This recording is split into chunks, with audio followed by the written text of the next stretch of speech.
윤석열 장모가 보석으로 나왔는데 이번에 항소심에서 3년형이 확정되면은 잘못하면 옥사올 수도 있잖아요. 그래서 잠깐 나가서 쉬었다 오라 그런 의미도 있다고 보고 보석을 했다고 그래서 죄가 없어진 것도 아니고 근데 안소연 씨도 1심 재판 받고 나왔어요. 나와서 이제 불구속 상태로 이제 재판 받다가 또 항소심에서 구속됐고 정경심 교수도 이제 1심에서 보석 나왔다가 이제 항소심에서 또 하고 하듯이 이재용이도 그랬죠. 검사장이나 검찰총장 뒷백으로 이렇게 하는 것은 이제 여기서 끝내야 된다고 생각합니다. 예.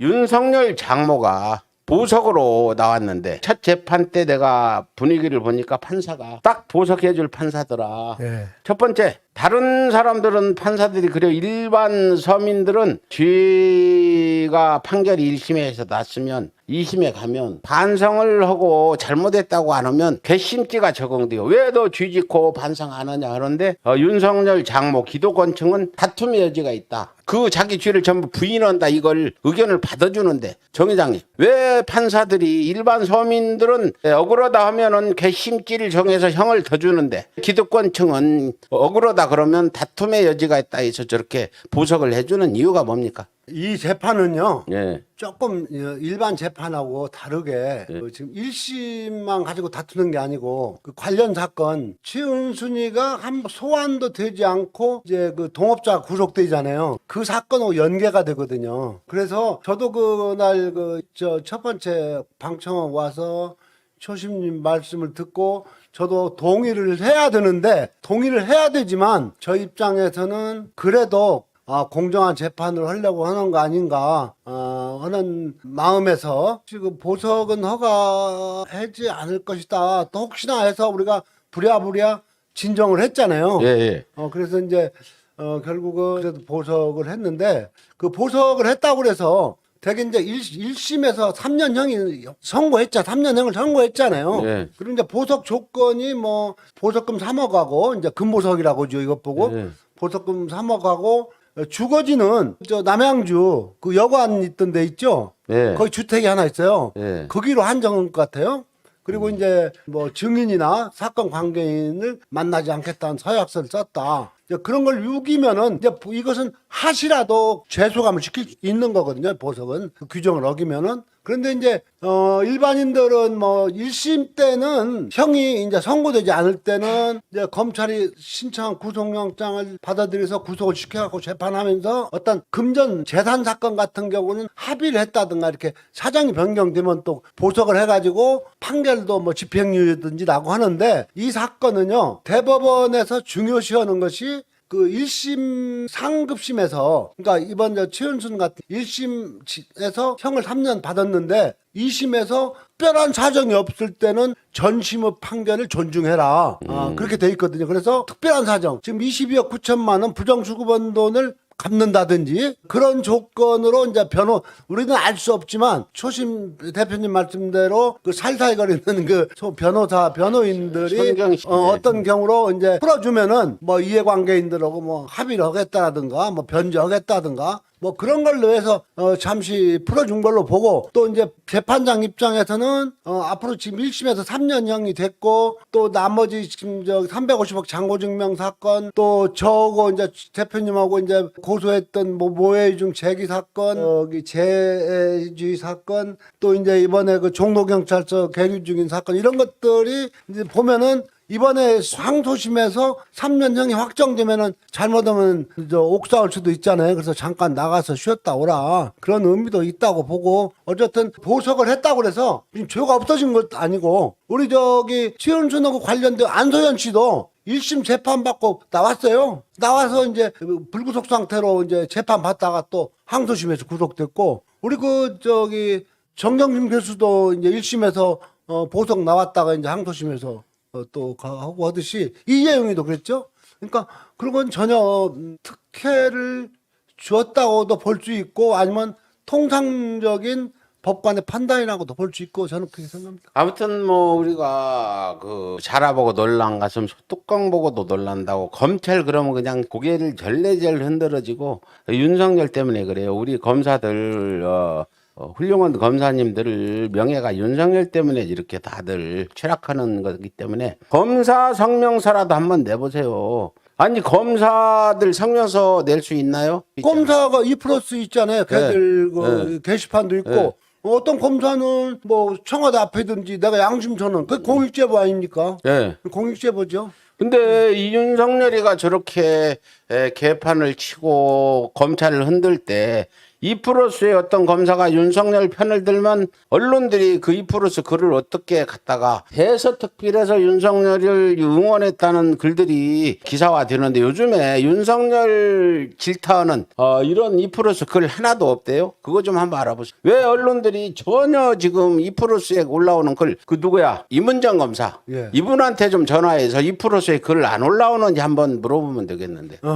누가 올라오더라도 빨리 또 삭제하고. 그래서 요즘에 그 올라오더라도 삭제해버리는 건지 안 올라오는 건지 대한민국에 그 2+를 이용하는 사람이 검찰 말고도 검찰청 직원까지 해서 10,000명은 될 거예요. 그러니까 저거 아니에요. 지난번에 그 추 장관이 윤석열이 징계 회부할 때 예. 수원지검의 어느 4급 그렇죠. 4급 그- 일반직 직원이 수사관이 그 윤석열 사퇴하라고 그런 글을 한번 올렸어요. 예. 그래서 검찰 직원들은 노동조합이 있어요.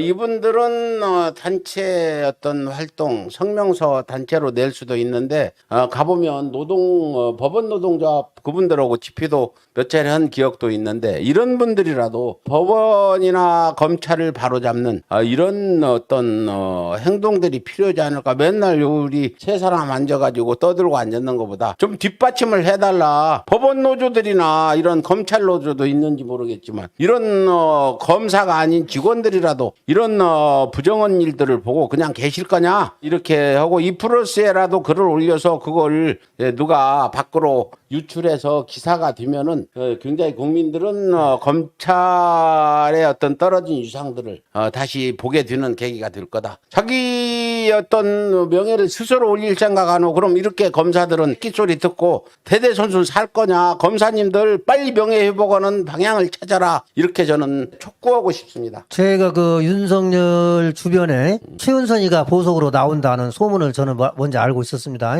보석으로 나온다는. 예. 그리고 윤석열이 큰 소리를 막 쳤습니다. 2심에 가서 봐야 하는 거 아니냐. 재판을 더 해봐야 하는 거 아니냐. 이렇게 큰 소리 딱 칠 때, 또 판사 처음 만났을 때 판사도 그쪽으로 그래서 이게 누구의 뒷백으로 과연 이것이 이렇게 돌아가고 있는가 이런 생각을 하면서 제 사건을 보면서 검사 구형 5년에 무죄를 준 판사도 있었고 여러 가지 사건이 있었는데 이게 모두 다 이게 그 윤석열 뒷백으로 이렇게 이루어지지 않는가 이런 생각이 듭니다. 그리고 우리 검사님들 이제는 정신 차려야 됩니다.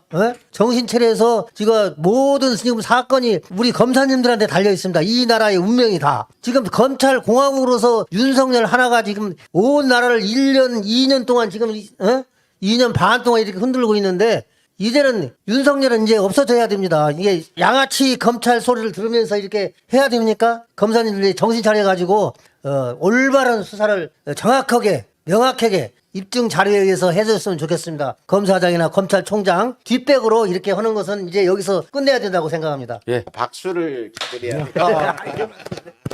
예, 근데 오해하시는 부분이 2년 반 전이 아니라 이재명 후보의 그 사찰, 이재명 후보를 비사실 엮어넣으려고 한 게 이번 KBS 보도도 있잖아요. 예. 이걸 봤을 때 윤석열이는 그 당시 그게 2017년 12월이니까 문재인 정부 들어선 지 한 6개월 후란 말이에요. 그럼 한참 새 정부라 기에 눌려서 꼼짝도 못할 상황에서 윤석열 검찰이 민주당 후보들을 하나씩 제거는 작업이 들어갔는데 맨 처음 제거 대상자가 이재명 후보였던 것 같아요. 12월 달에 그 별건 수사를 해서 성남 사업가 하나를 협박해가지고 했는데 지금 여러분들 그 보세요. 윤석열이는 검찰총장 되기 전에 촛불 시민혁명 성공 이후에 민주당 진보 쪽의 대선 후보를 하나씩 제거하는 작업을 했다고 볼 수밖에 없죠. 이재명 후보 사건을 봤을 때. 근데 과연 배우가 누군지는 짐작은 하지만 누구라고 말씀 안 드리겠는데 이렇게 촛불 시민혁명 정부가 들어선 이후에 이런 음모들이 벌어져서 지금 보세요. 이재명 지사 하나 살아남았죠. 김경수, 뭐 안희정, 박원순, 또 조국이 제일 무서운 대선 후보셨거든요. 보수들한테는. 예. 이렇게 4명 다 제거되고 뭐 그중에 잘못이 있어서 뭐 그렇다고 하는 분 계시고 하는데 이렇게 그 4분이 전부 제거되고 마지막 하나 남은 이재명 후보마저 제거하려고 했다. 기사회생했죠. 대법원에 가서 1심에서 유죄, 2심에서 무죄. 그리고 2심 확정이 돼가지고 이재명 후보가 운이 좀 있는 사람 같죠. 맞습니다. 다른 사람에 비해서. 그리고 잡초 같은 분이잖아요. 그분은 어릴 때부터 어렵게 공장 생활하면서 네. 살아가지고 잡풀 같은 분이라 뭔가 밟아도 죽지 않고 살아나는 그런